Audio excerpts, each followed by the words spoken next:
Welcome to Not Milk Never Milk. Subscribe if you're lactose intolerant. In this video, I will explain how to change a Toyota Corolla door handle. First, you'll need to gather a few basic tools, including a Phillips head screwdriver, a flathead screwdriver, and a trim removal tool. Make sure you have the correct replacement handle for your specific Corolla model. This repair is quite manageable for most dye-years and usually takes less than 1 hour to finish, making it a quick fix. To begin, carefully remove the interior door panel.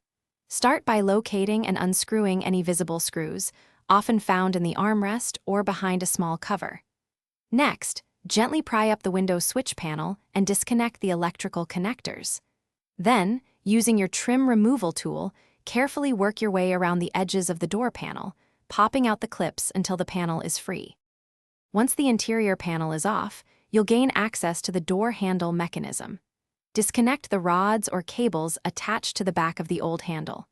These are usually held in place with small plastic clips that can be gently pried open. After disconnecting, remove the screws or bolts holding the old handle in place.